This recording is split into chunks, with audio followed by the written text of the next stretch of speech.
chronic inflammation doesn't announce itself. It just quietly chips away at your joints, your energy, your sleep, for years before most people connect the dots.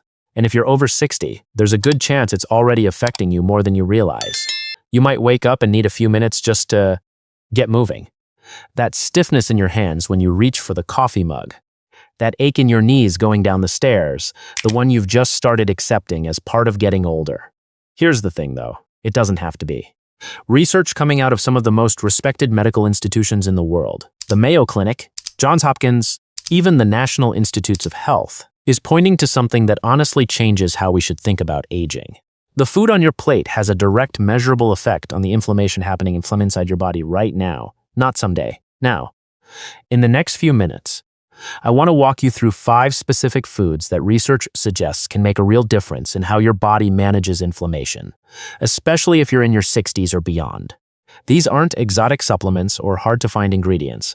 Most of them are already in your kitchen, or they should be. Let's start with the first one, extra virgin olive oil. This one has been studied for decades, and the evidence just keeps stacking up. Researchers at Harvard School of Public Health found that people who regularly use extra virgin olive oil, not vegetable oil, not the light stuff, have significantly lower markers of inflammation in their blood. Why? There's a compound in it called oleocanthal. When I first read about this, I actually went back and checked the research twice, because what it does is remarkably similar to what ibuprofen does. It works on the same inflammatory pathway, naturally, through food. The simple way to use it, drizzle it cold, over your salad, your vegetables, even a slice of whole grain bread. Don't cook it at very high heat. That breaks down the good stuff. Use it fresh, use it often. The second food is one most people underestimate, fat of fish. Salmon, sardines, mackerel. These are genuinely some of the most well-researched anti-inflammatory foods in existence. The omega-3 fatty acids in them, specifically EPA and DHA, have been shown in clinical trials to reduce levels of inflammatory proteins in the body. And here's something that surprised researchers studying older adults specifically. People over 60 who ate fatty fish at least twice a week showed notably better joint mobility and reported less pain than those who didn't. Twice a week, that's it. A portion the size of your palm. Baked, grilled, or even from a can. Sardines in olive oil are actually one of the most nutrient-dense foods you can eat, and they're incredibly affordable. Now this third one, honestly, I almost didn't include it because it seems almost too simple. But the research is hard to dismiss. Blueberries. These small, unassuming berries contain compounds called anthocyanins, the pigments that give them that deep blue color. And those anthocyanins have been studied extensively for their effect on oxidative stress, which is one of the main drivers of chronic inflammation as we age.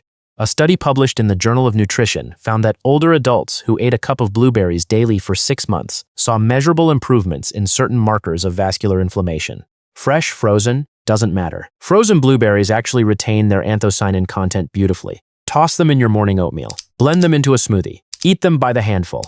1 cup a day is all the research really calls for. The fourth food has roots going back thousands of years, and modern science has finally caught up to explain why. Turmeric.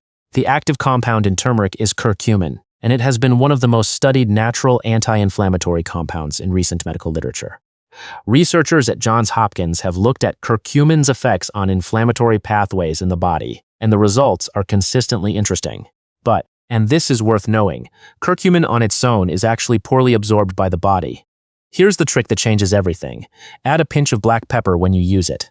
Black pepper contains a compound called piperine, which research suggests can increase curcumin absorption by up to 2,000%.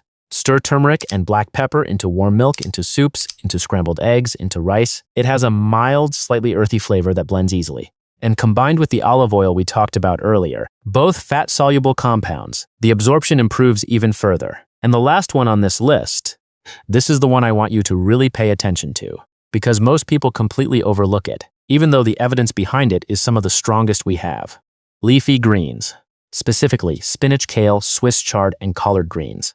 These vegetables are rich in vitamin K, magnesium, and a range of antioxidants that directly counteract inflammatory processes in the body. A long-running study from Tufts University that followed older adults over many years found that those with higher vegetable intake, particularly dark leafy greens, had consistently lower levels of C-reactive protein, which is one of the key markers doctors look at to measure inflammation.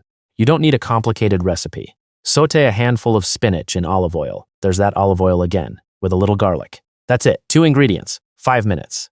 And you've just stacked two of the most anti-inflammatory foods on this list into one simple meal. So here's where we land. 5 real foods: olive oil, fatty fish, blueberries, turmeric with black pepper, and leafy greens. All backed by legitimate research, all practical, all things you can genuinely start incorporating this week. Not as a miracle fix, but as a consistent habit that over time research suggests can meaningfully shift how your body handles inflammation. Small changes, consistent choices, real results.